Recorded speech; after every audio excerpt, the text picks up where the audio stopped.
Are you struggling for consistency in your sim racing? Does your iRating look like a roller coaster? If so, we have good news for you. The way to get more consistent is to first understand what you're doing differently than the professionals. And VRS is the answer. With our competitive subscription, you will have the telemetry, setups, tutorials, and everything else you need to fully analyze your driving. Our data packs and the ability to compare your driving with the best in the world will show you exactly where to adjust your inputs, change your driving line, and shave seconds off of your lap times. And our powerful and precise Direct Force Pro wheelbase and precision pedals are being used by some of the world's best drivers, including Peter Berryman, John Robertson, Brandon Trano, and IndyCar World Champion Alex Palou. All these champions agree that VRS hardware is not just the best on the market, it's also priced well below the competition. So if you're looking to upgrade to direct drive and the best pedals in sim racing, VRS is your answer. If you want to get better, get faster, and make it happen sooner rather than later, you owe it to yourself to find out why so many people are switching to VRS. You'll be so glad that you did. Visit www.virtualracingschool.com and learn why the best use VRS.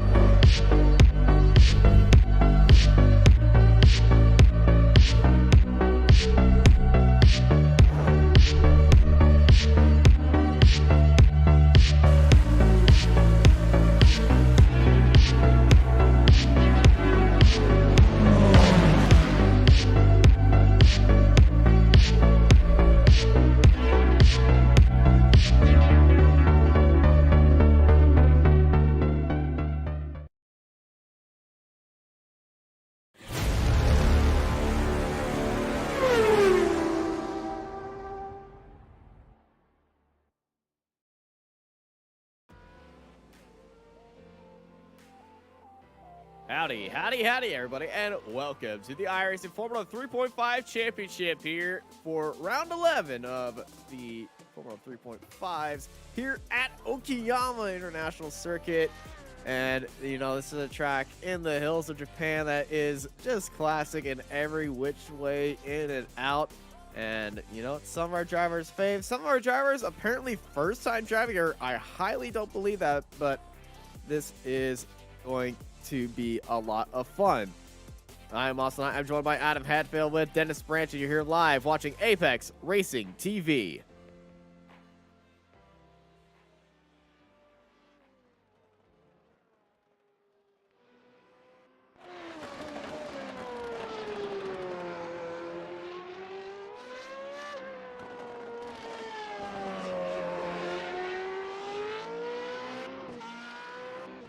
Adam, we're here at Okayama. How are you feeling about this track in the hills of Japan?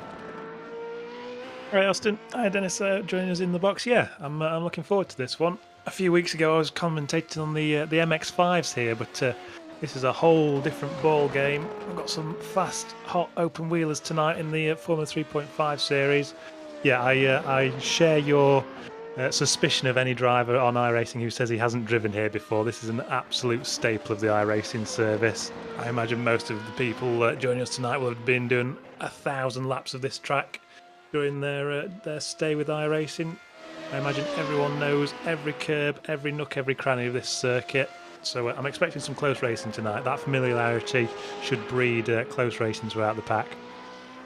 Yeah, it's a lot of familiarity here at Okayama. I know I've had tons of races here, even in league races and official series that come back to this old F1 track. So, you know, a lot of these drivers, they've played around here. Sometimes people just avoid this track because they know it's free content. And whenever IndyCar goes through a free content weekend, you see a big spike in people that don't usually drive around these cars. So some people just avoid it. But, you know, all familiar suspects here in this week here today. Yeah, as we can see, we're 4 minutes through qualifying, and our usual suspects, Samborski, Pinsker, Sieg, all there up at the top. And a few more names that we can pull out there. Vasilev, 2 Burns on there, I see. A few new names as well that I've seen. I've not seen Hillard join us before, I don't think. Yeah, Phil Hillard's been around. Been around in and out. As we join Freckleton at the moment, that's a name I definitely recognise. Currently in 11th, a second off the pole position lap as he heads round. He's probably got time for 2 more to come. And yeah, it's hard to believe this circuit once hosted F1 machinery, isn't it? It's small, tight, twisty, but you can get them round here.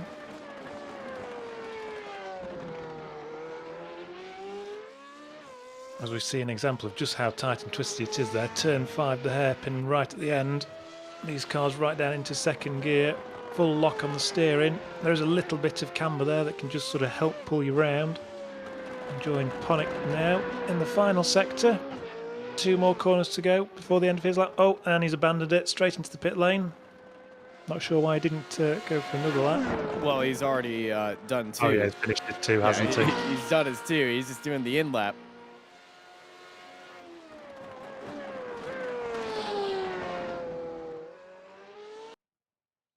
As qualifying has gone out, we're going to see on how our grid is stacking up right now. As it is Eddie Samborski up on pole with James J. Pinsker starting right beside him with Javier Bramante in 3rd, Dylan Freckleton, Jason C., Pat Vasilev, Masumi Aburame, Mark Ponick, James R. Berg, Frank Benedict, Theodore Burns, and Kostas Safaris in 12th place. Dennis Cornu, Eric Weiser-Maisky, Ben Holko, Javier Colmayan, Ludwig Turankon, Philip Hillard, Miguel Crespo, Jamie Byrne, Dino Gas, and Oliver Kwaka at the end of our 22 car grid here at Okayama.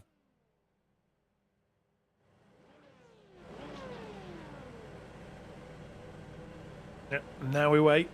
Maximum of 2-minute wait as drivers prepare themselves. Maybe take a quick comfort break before the 30 laps that are ahead of us. Already we can see a few drivers on the grid eager to go.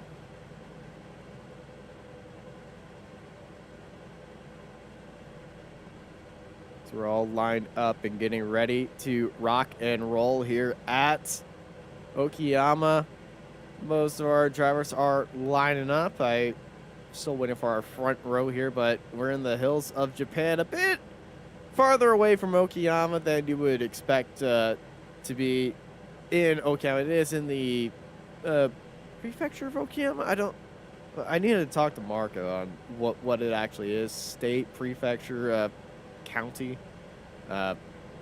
It's in the hills, about 8 hours and a half drive out from downtown Okayama, as we are getting ready to rock and roll. Drivers are all lined up. We are just waiting for Mark right now. There's Mark. Hi, Mark. As we are all lined up and ready to rock and roll here at Okayama for the iRacing Formula 3.5 Championships Week 11. The 5 red lights are coming on as we are green, green, green, and away they go. It's a great start by our front row, but look in the background, up through the middle already. That's Jason Sieg making a great start right there as the fight for third is going side by side already. Sieg and Bamonti going side by side through turn 1. This car's going pretty slow. That was Daniel Gallus going slow on the outside of turn 1 as they're side by side through the S's heading up into the first of multiple hairpins here at Okayama. Down to the inside, that's Frank Benedict and Mark Ponick going side by side right there as they head down that long back straightaway. Yep, first half was lap in the books. Everyone's seemingly nice and clean. It's always a little bit sketchy on the opening lap here, being so tight. But everyone, as we come down, hard braking into the main hairpin on the circuit. In the background, that was Ludwig Grandcon, who locked up the brakes, and we got a bit of an incident to spin around right there. That's Crespo. Miguel Crespo spun around in the background. I think that was to avoid that and then avoid somebody else who locked up the brakes as well. Masafumi Aburame currently sitting in 7th place. Number 7 car sitting in 7th, and he's going to be looking for a little bit more at his home track as he's got Theodore Burns looking down to the inside of Mike Knight corner. A little bit of side-by-side through there, but Burns backed off right there. It's such a fast and tight corner that if it goes side-by-side through there, we're going to be really held up right now. But first lap is in the books, and we already had a few movers already. Theodore Burns, Dennis Cornu, and Theodore Burns. Well, he went up 3 spots, and now he's down to 7. I think we lost someone else in the last corner as well. Someone else was spinning out in the background. Crespo, meanwhile, has gone straight into the pits from the looks of things. Having started 19th and spun on the opening lap, he looks to retire, I think. Yeah, Cornu and Ponick side by side right there. Through the hairpin, the outside line, the inside line. You know, you take 2 different times, both of them using DRS, heading into the hairpin around the outside. Dennis Cornu. Oh, can he make it work on the attack? Yes, he does. Mark Ponick falls down to 10th place, but Ponick with the switchback opportunities on the inside, but doesn't get the best exit. Gets it back into the draft, looks down to the inside, just selling a fake here right there. But chaos in the background. Theodore Burns, Javi Coleman, and Ludwig Grandcon having a little bit of an issue and off tracks right there. You see Burns getting a little bit locked up after that incident at turn 1. Doesn't seem to be picked up any damage. So, you know, we could get a look at there to see what happened, but I think that might have been a little bit of trouble under braking. Here's what happened to Theodore. Heading down into turn 1, he's following Masafumi Aburame, and there was somebody. Yeah, he just lost on his own.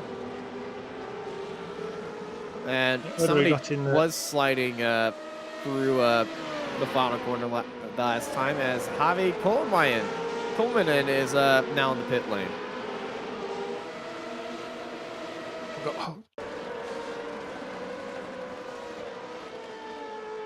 It was Yari. We played that earlier incident, I think, between Burns and Coleman. Whoa! Coleman's gone round on his own on the throttle. That's turn 2. So easy to do that there. The racing line goes all the way to the edge. You just clip a wheel onto the edge of the grass and around you go. Yep, at the front, meanwhile, Samborski looking to make a little bit of a break from it. He's got a gap up to a second from his usual rival of Pinsker. Bonmati not letting him get away, though. Eddie and James, Eddie has said, you know, sometimes I don't feel strong at a few tracks, but one of the tracks I do feel strong at is Okayama. And James Pinsker, well, he's already got his excuses lined up here. And, you know, racing drivers, they always have, oh, you know, the tracks, just the sun, it shines in a different way here. And it just really messes with my eyes. Got an eye thing, got my cat. Cat's been having a thing, but James's excuse says he's never driven here before. I highly doubt that, because I swear I've seen him at a few times Formula 3.5 Championships comes here, but apparently this is his first race ever at Okayama. Somebody want to fact check that and prove him wrong? You be my guest.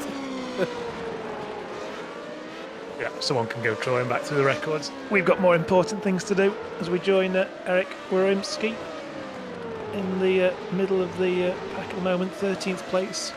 He's got Ben Holko ahead of him, Zafiris right on his tail as well. All these guys within just a matter of tenths between each other. A striking car behind him. That's Oliver Kwaka in the background. Yep, the number 3 car looking resplendent in that livery. Up 7 spots from where he started. Great race by Oliver so far. 5 laps in. New fast lap by Eddie Samborski. The one thing I love about Okayama, which I wish more tracks do, the start-finish line is at the end of the straight. Yeah, it's not immediately after the last corner. You actually have to do the full length of the grid to get there. Yeah, you know, I wish more tracks do that, but, you know, Formula 1 kind of ruined a lot of things with that. Thanks, Bernie. Well, at least most tracks get it on the same straight, not like that St. Petersburg where the Indy cars are about to have their first run. That's a okay. I don't want to get into too far of IndyCar qualifying rules. The IndyCar qualifying line is always before the pit entry, so drivers don't have to do a full-on in and out lap to do that. So for qualifying, the line is much different than the actual finish and start line for the race. Also, congrats Scott McLaughlin on a monster pole position. But back to the task at hand. We see Pinsker's actually just set a new fastest lap. Only half a tenth quicker than Samborski, but just letting Samborski know he's not going to have it all his own way. They've both now dropped Bonmati, whether Bonmati had a bit of a bad lap. Oh, side by side. Burns tied off the exit. And now it's Hillard on the inside. Burns got the outside line. Watch that exit. You see how many cars going off the track right there. But Burns around the outside of the first part of the S is Theodore Burns. Up into 16th now. 2 spots up from that unfortunate spin he had at turn 1. And to get back in that striking black, orange, and camo livery he's got. Going to mention Jamie Byrne in the background there as well, watching as an interested third party. We head up the grid. This is Pav Vasiliev running in 6th place with Abarami and Byrne on his rear. Oh, I think Byrne just ran in a little bit deep there. It's so easy left half a car length.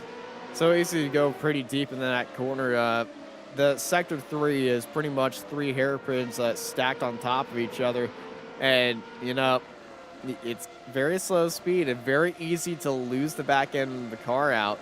I've seen so many times in these Formula 3.5 cars that drivers with a lead foot get caught out here so much. And I'm going to raise my hand. I'm one of those drivers. What you need to do throttle here, you're going to spin out.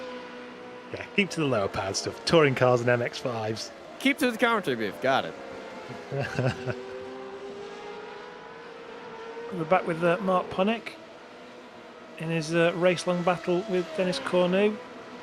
These two trading places a couple of times so far tonight. We're only on lap 7. Oh, and in the background, here's Kwaka. Kwaka down to the inside of the hairpin. Side by side with Zasev. Ooh!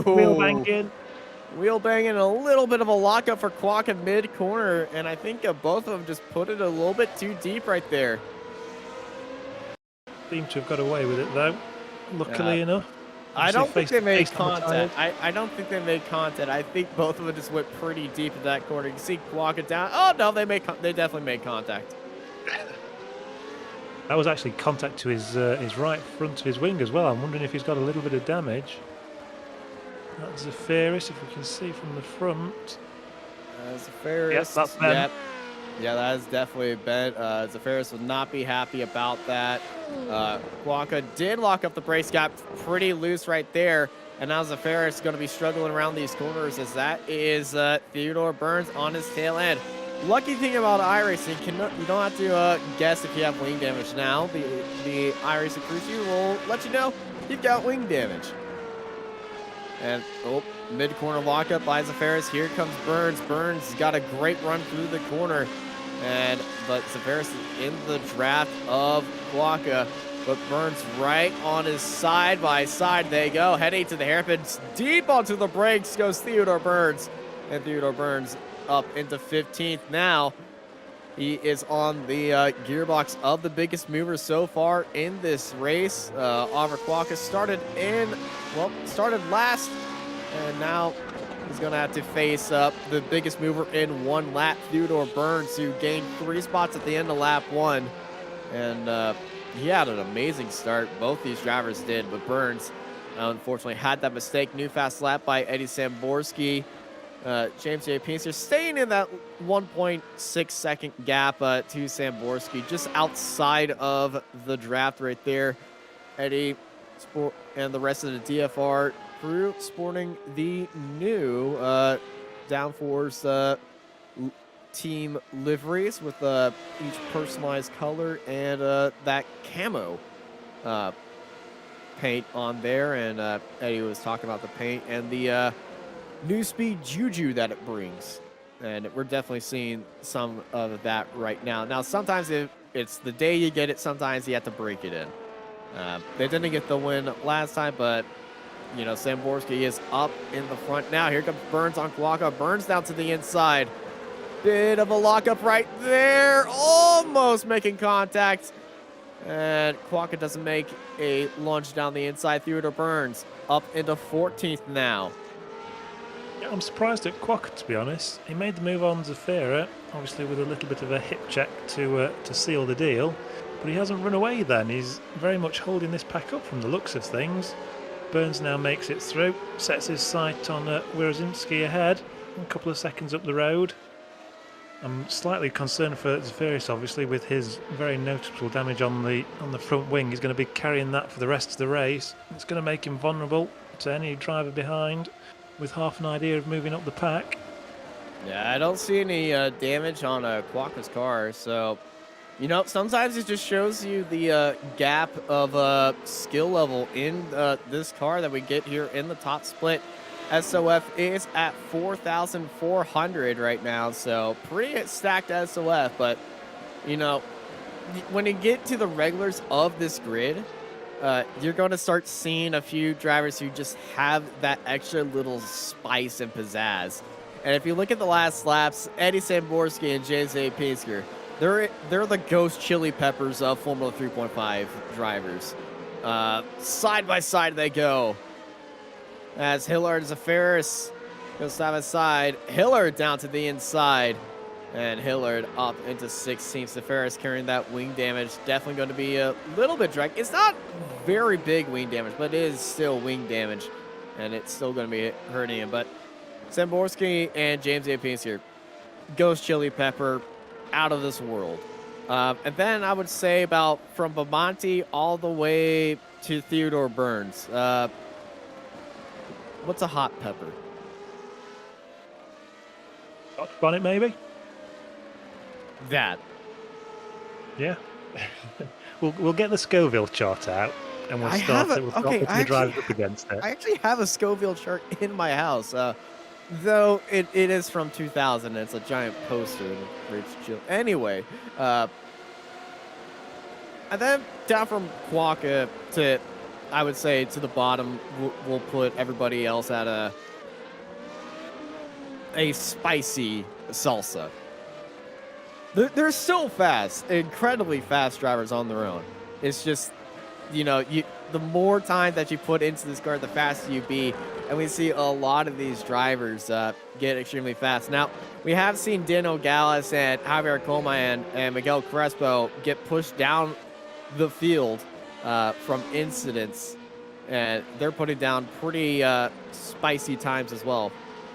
But, you know, when we start seeing Samborski Pinsker level times, you know somebody's really, really fast.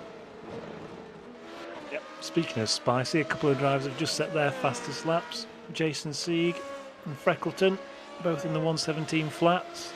So one Yeah, third. full respect to all the drivers out there. You don't get into the top split and get onto our Saturday night show without being a little bit hot. Absolutely. Like, all these guys can smoke me into a race, so I don't know how to. If we're rating drivers by spiciness, I'm mild. Bell pepper, maybe. I can't even eat a bell pepper. It's Ponic just showing the nose to Cornu once again. We joined these boys a few laps since we were last with them, but they're still nose to tail. As we follow now on board on Ponic's nose through the intersection, approaching these super tight hairpins at the end of the lap.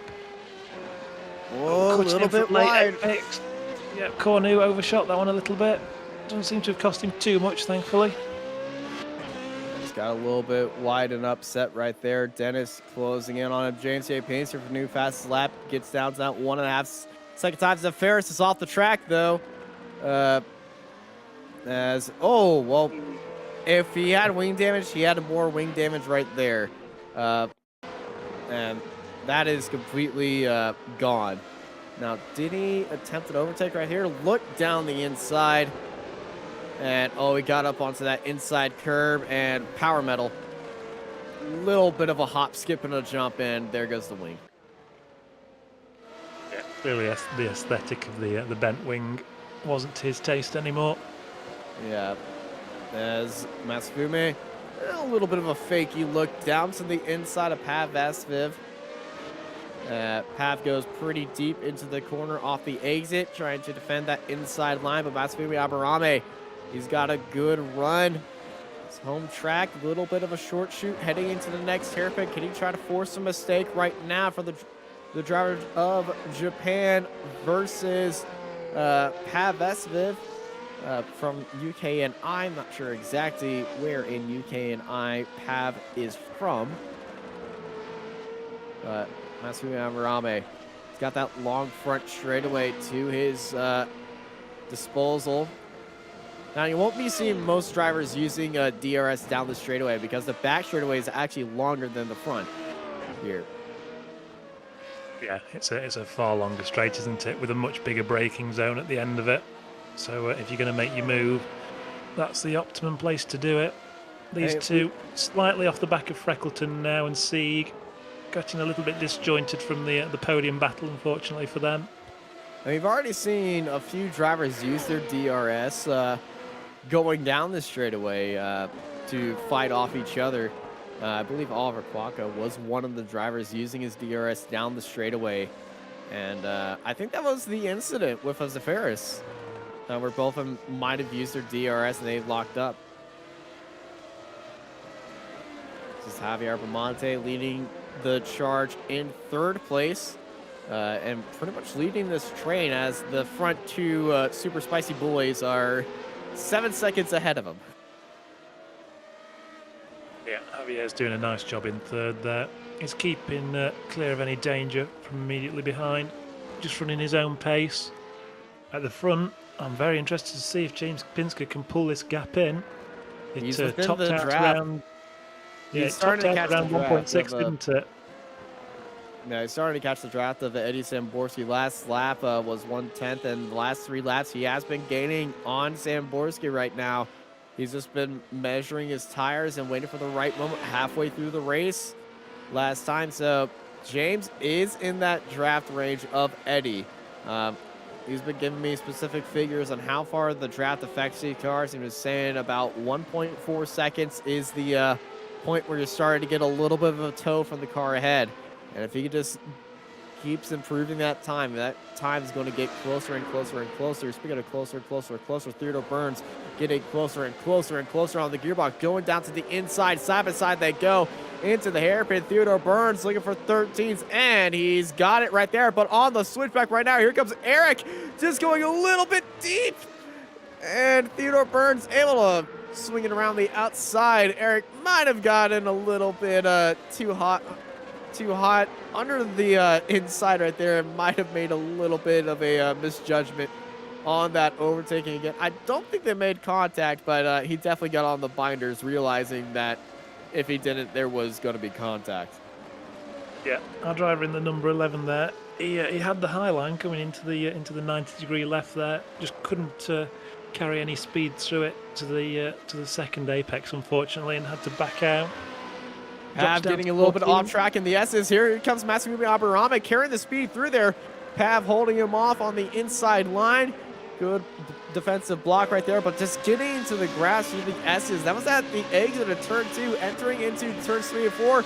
That's allowed Masumi to get that opportunity, get into the draft, going down to the inside, side by side into the hairpin they go. Masumi Aburame, little bit of a smoke and tire situation, but Pav's still there, down towards the inside. This is a heated fight, getting all the way out onto the run-up. Masumi Aburame swings it around to the outside. He has a position made around the outside of the final left-handed corner right there. Not letting that one go without a fight is Pav Vaseviv, and Masumi Aburame definitely getting the elbows out right there. Great driving from both of them not to make contact through there, side by side for multiple corners. It's They came such a close, great... but showed him respect. Great driving. It's such a fantastic complex of quarters. It allows you to make that overtake, and then if you're the one being overtaken, it allows you to fight back. If you really get the line right, go wide off the hairpin, then you have that inside line. You can carry the speed and force the other driver to just like, I'm going to leave you space, but you're going to be pretty scared of the next corner.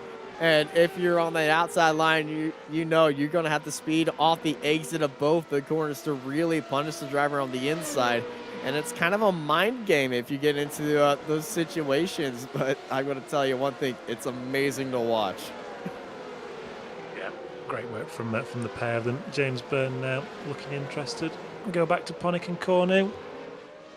Fourth time we think we've joined them. And once again, they're still nose to tail. Nothing to separate them. This might come down to a small error from one or the other to see who triumphs in the back end of the top 10. Currently fighting over 9th place. We've not mentioned Frank Benedict behind them. He's another driver who could benefit from cars battling in front of him. Look at the time difference between Samborski and Pinsker. 5:06, 5:24, 200ths of a second separate them. Their lap times have the difference of an IndyCar qualifying session. Absolutely nail-bitingly close. Yeah, they're not even trading tenths, are they? It's hundredths between them, as we've kind of come to expect from these two champions of the series. I feel like we're going to have to input another decimal pretty soon. Go to 4 decimal spots. Interestingly, the gap looks like it's edging towards under a second as well now. We topped out at about 1.6. Pacer looks like he been get slowly bringing it down. James got a really good sector out of there, and he is hunting down Eddie Samborski. The track is pretty worn in at this point, and that's playing into James's favor right now. Underneath the second, he's not going to use DRS right now. You know, you still got 8 uses, can use it whenever you want. Don't have to be a second. Within a second of the driver ahead as we have a fight for third. Jason Sieg is actually Bumonti and Sieg. Oh my gosh! Sorry, no, that's Bonmati, isn't it?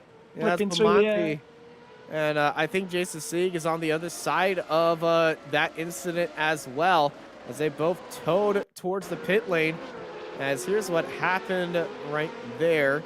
He's heading out of Mike Knight corner, and just locked up. Tried to get the car going, and Jason Sieg tried to take evasive action right there.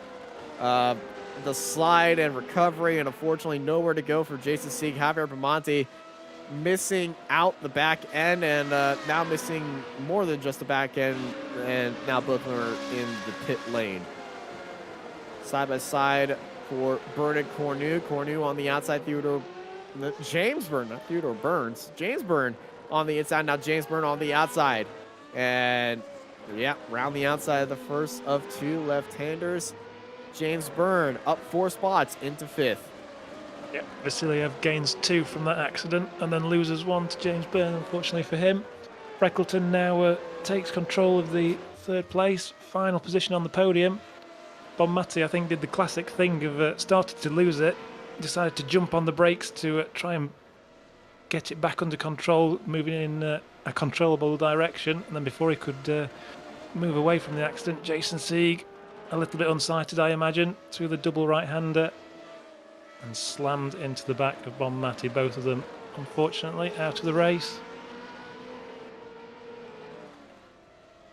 Yeah, this fight's got a drag race down the straight, as it looks like Theodore Burns and Eric Weissmaisky have had a little bit of a fight up ahead and a little bit of smoke, and I have a feeling that Burns might have got off the track and picked up a little bit of dust. Turn 1 is not his friend today. Let's see if your prediction is right. Oh, it's a mirror of what happened at lap 1. Start of lap 2. It's a mirror. Exact same incident. As, whoa, hello. Hillard and Byrne Hillard. at it for 14th. Jamie really put a fakie right there. I'm gonna tell you one thing. If I was in Philip Hiller's shoes, I would have fell for that one right there. But Philip Hiller wasn't buying any of those Girl Scout cookies.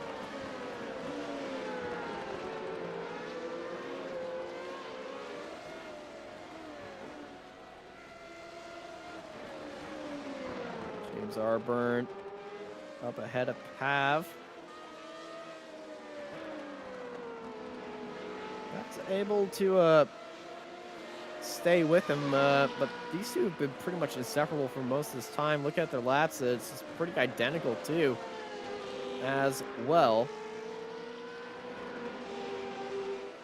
And this is where we're going to start seeing drivers start to use their DRS. We're closing in on 8 laps to go right now. Back to our fight for the lead. Samborski last lap, starting to pull out a little bit of a gap. 2/10 gained in the last 2 laps. Last lap was new fast lap of the race, 16.360. But James is still 1.2 seconds behind him. It's falling down to 1.3 as they go through Mike Knight corner in the final corner right there. I just love this final sector. It's just, it's very deceiving. This final sector, you got the 2 hairpins, then you got the 2 right-handers, the Mike Knight corners, bit of an off-camber turn, got the curb on the inside. You hit that, you just completely ruin your lap, but it's pretty much flat out in every car I've driven. Then that final corner, you want to take it as fast as you can, but it's just blind and you don't know how to judge on how fast that corner is. And even in slow cars and fast cars, it is so deceptive on what you really want to do through that corner. Yeah, knowing how to use the curves through the final sector is key around here at Okayama. In particular, the last corner I find using the full width of the curbing on entry and sort of diagonally it in to the apex. Obviously, it's downhill as well into that final corner. Very easy to overshoot it, understeering the way in there and lose a bucket of time. Don't need to tell these two any of that though. They're well aware of how to drive this circuit. Still just a second between them. Pinsker's obviously had a good lap because they started this lap about 1.3 apart. James using all the track, then kicking up a little bit of dust right now. Zamborski just a second away. James A. Pinsker, new fastest lap of the race, 2/10 gain to 1:16.329. Between our 2 leaders, and we go back to our fight for 5th place as they are separated by half a second. They head down the front straight here at Okayama. 8 laps to go here. Yeah, I get the sense that Vasiliev is kind of hanging on here. He lost the position to Aberami a few laps ago, and then another lap to Burns, now down in 6th place. Whether or not he's comfortable, I guess we don't really know, but I just feel that he's not quite had the pace tonight, unfortunately. Oh, that's a very wide line from James there, right out to the edge of the track. Must have got a good exit, but lost a little bit of time to path behind. Yeah, these high-powered cars, that move is really good in the low-power cars. I've seen a few people use it to get the run heading into the air. From these high-power cars, the faster you go, the more downforce you have, the more it bites you back to miss that corner and try to go for the launch out of that corner.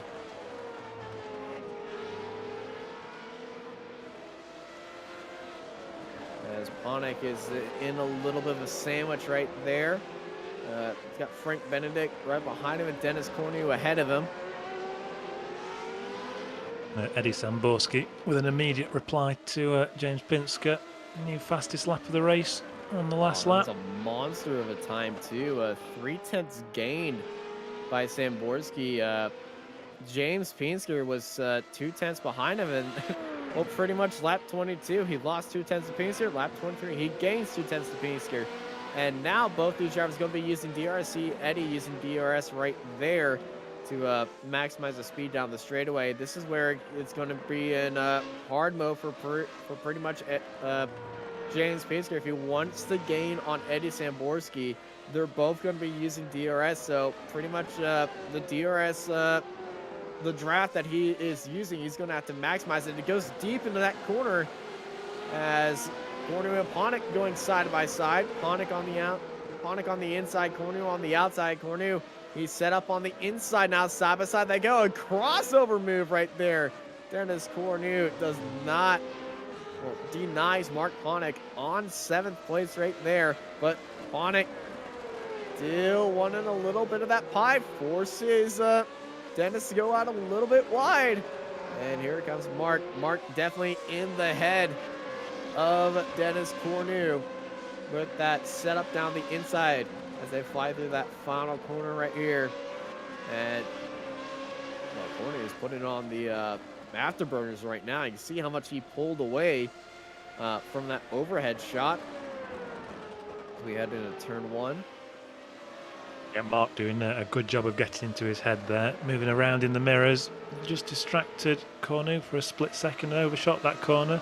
I expect he'll be wiggling around some more, although he doesn't want to do it too much because Benedict is right there. These three all fighting over what is now 7th place.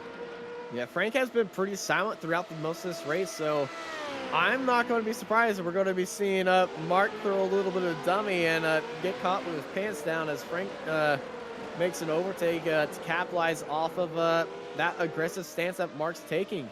But Mark is slowly losing ground to Ponick. Mark's slowly losing ground to Dennis. Yeah, he's not had the best of laps there, has he? So I'm losing ground to Sanity. This is Rancon off in the gravel. They saved it from the wall, but that is a big, big mistake right there. Ludwig Rancon heading into the hairpin. Gets onto the brakes and, yeah. Brakes just don't want to work right there. Looks like that was just, got onto the brakes and just nothing happened. We saw a little bit of smoke already from the front right, and then the car just slid. Nothing to catch it, nothing to carry its speed.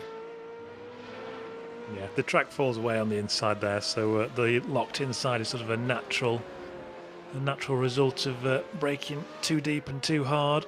I think he must have just overshot his marks by maybe half a car length, and that's all it takes. You'll soon find yourself in the gravel doing that.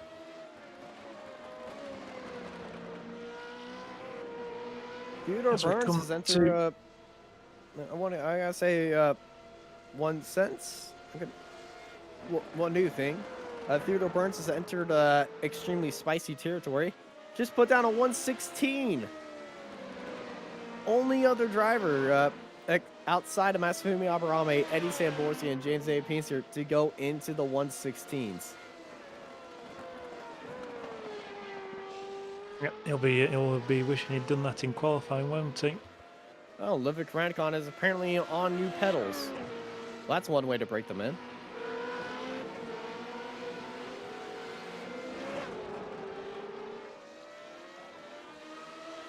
As we're into the final 4 laps now. If Pinska's going to catch Samborski, he's going to have to do it soon. That gap has been yo-yoing between 1 second and 1.5, with neither driver seeming to be able to break the deadlock. But at the moment, the deadlock continues. It continues in Samborski's favour. This is Ponic trying to hunt down Dennis Cornu. These 3 cars. There's always, I gotta be honest, when Mark gets onto the brakes, there's always a little bit of a wiggle as he hits onto the brakes.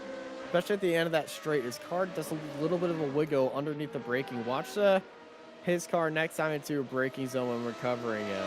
You're gonna start seeing a little bit of a wiggle as he steps on the brakes. Don't know if that's his force feedback or the way his car is set up, but there's a little bit of a wiggle right there.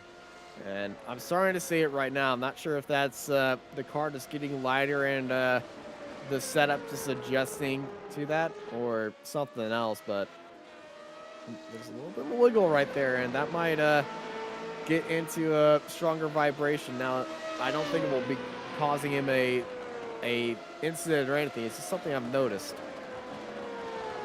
Freckleton's just jumped into your spicy stew as well. Another 116 on the boards as he tries desperately to fight off the attentions of Aberami.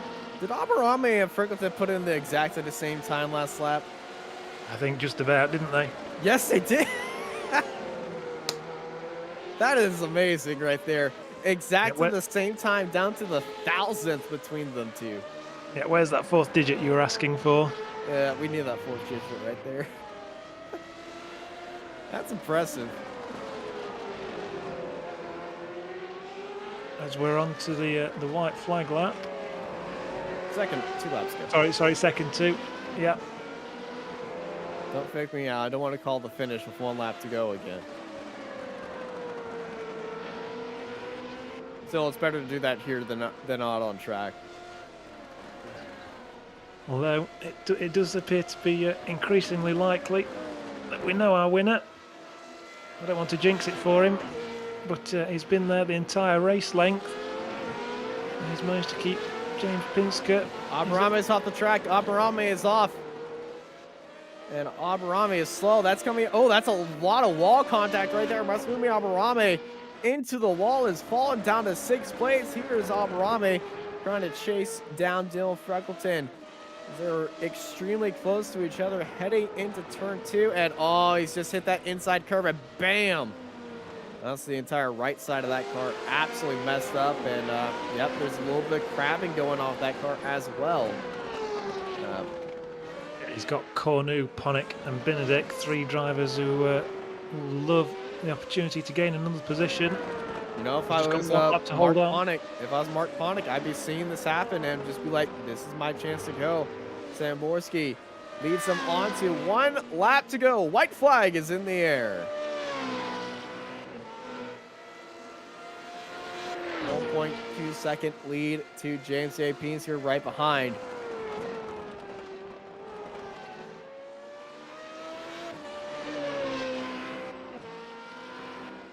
Freckleton can relax in 3rd now. He'll be very grateful for that mistake from Aberami. Yeah, Dylan Freckleton is going to be breathing a little bit of a sigh of relief right there. You know, sometimes drivers breathe a sigh of relief. Some of them just go, thankfully that's gone. Wish we could have raced it out to the end, because, you know, when you race somebody all the way to the end for the entire race, you just have a big respect for them and a little bit of a chuckle after the races. That was fun. As Samborski and James A. Pinsker, you know, things were a little bit heated at the start of the year, especially last time they came to a track in Japan.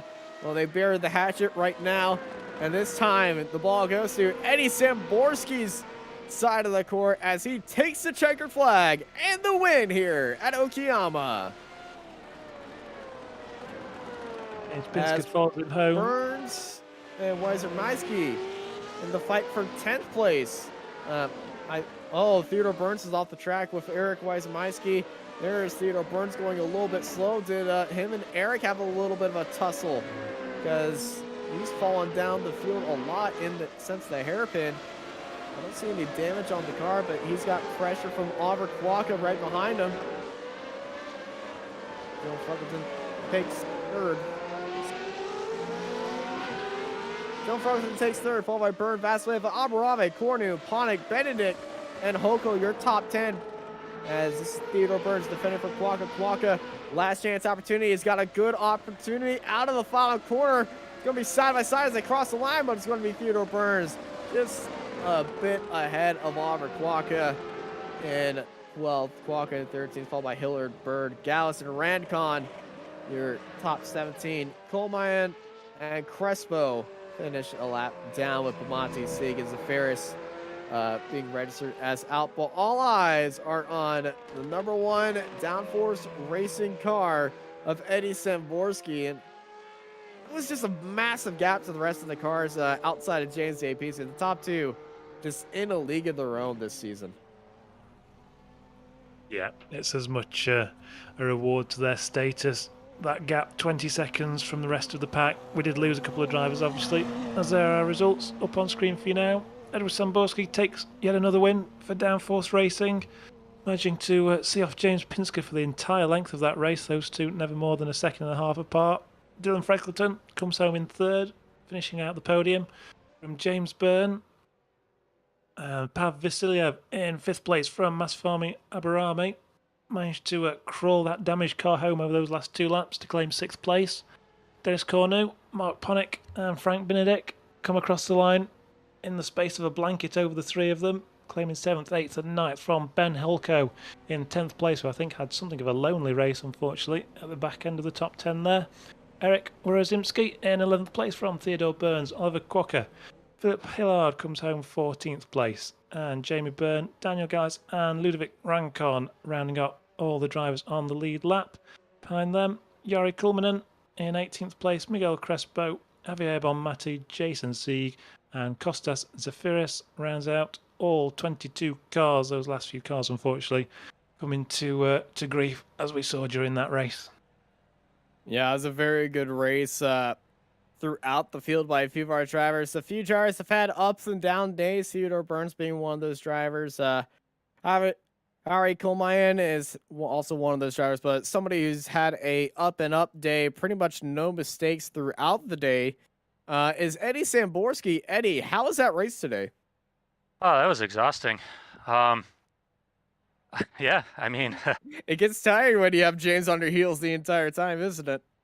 yeah, I kept trying to find time, and he was doing the same thing. So you guys could probably tell our 3/10 of a lap like battle swinging between getting the tires hot and then cooling them off and trying to reestablish braking points. Yeah, I'm a bit hyped up on adrenaline right now. I'm trying to be calm, but I'm shaking a little bit. That was tough.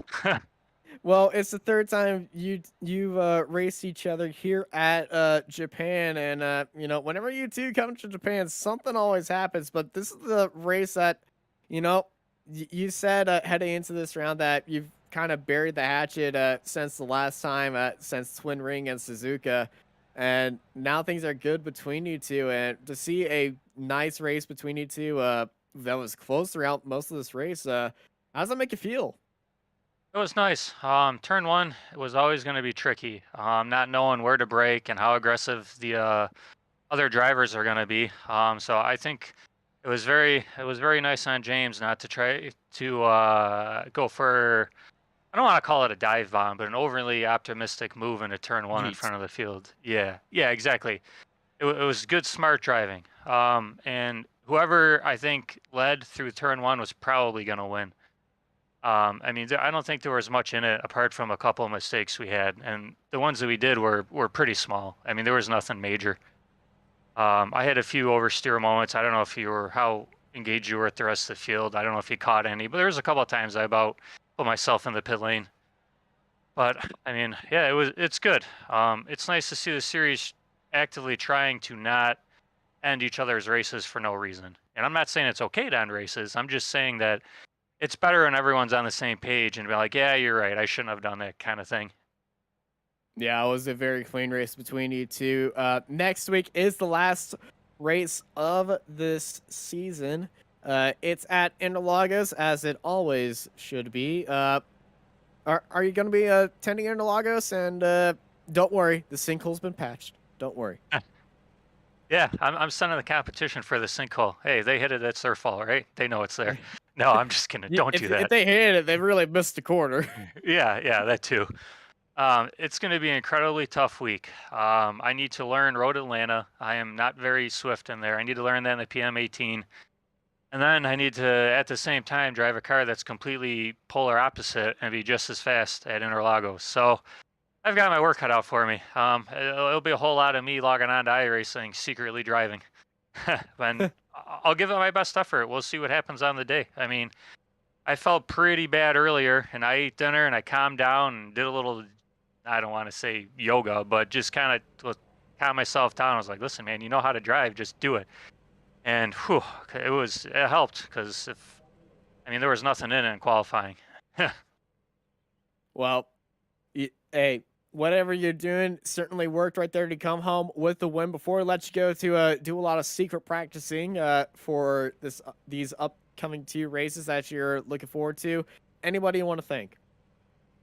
Absolutely. Apex Racing, you guys for doing the broadcast. Hopefully we get an increase in donations, or somebody has a really good idea to help keep this going. We're over halfway, but not much past it. So I'd like to thank all the donors and all the participants, and we'll leave it there, because right now that's probably the most important thing. Well, thank you, Eddie, for all what you do for this series, and a great performance out there on track. Adam, do you have any closing thoughts? I just want to say it's been another great night, hasn't it? We've seen the masters of this car, showing us just how quick you can drive it. So really enjoyed commentating on Samborski and Pince again. A really tense night ultimately. I was hoping for a little bit more in the way of fireworks, but it kept us on the edge of our seat, didn't it, those front 2? Shout out to the rest of the drivers as well, who have entertained us with some great battling. I think word should probably go to Dylan Freckleton. Managed to keep it on the road whilst all the rest around him were falling off. Come home in 3rd place. But yeah, just another excellent night of racing in the 3.5, and I can't wait to see Interlagos next week. Should be another good one. Yeah, fantastic races always happen at Interlagos. Thank you everybody for joining us here for the iRacing Formula 3.5 Championship once again. The funding for next season broadcast is on the iRacing forums. To go to find out more about there, go to the iRacing forums under the road section of Formula 3.5, and you should see the post by Eddie showing the broadcast goal donation up there.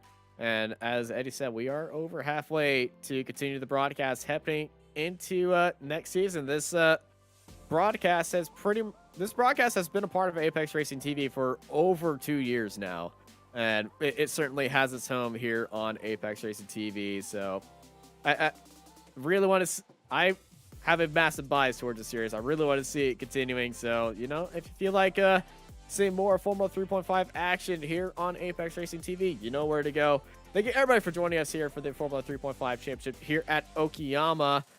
I've been joined by Adam Hadfield and Dennis Branch in the production booth, but I'm lost tonight, and I hope y'all have a good night.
Are you struggling for consistency in your sim racing? Does your iRating look like a roller coaster? If so, we have good news for you. The way to get more consistent is to first understand what you're doing differently than the professionals. And VRS is the answer. With our competitive subscription, you will have the telemetry, setups, tutorials, and everything else you need to fully analyze your driving. Our data packs and the ability to compare your driving with the best in the world will show you exactly where to adjust your inputs, change your driving line, and shave seconds off of your lap times. And our powerful and precise Direct Force Pro wheelbase and precision pedals are being used by some of the world's best drivers, including Peter Berryman, John Robertson, Brandon Trano, and IndyCar world champion Alex Palou. All these champions agree that VRS hardware is not just the best on the market, it's also priced well below the competition. So if you're looking to upgrade to direct drive and the best pedals in sim racing, VRS is your answer. If you want to get better, get faster, and make it happen sooner rather than later, you owe it to yourself to find out why so many people are switching to VRS. You'll be so glad that you did. Visit www.virtualracingschool.com and learn why the best use VRS.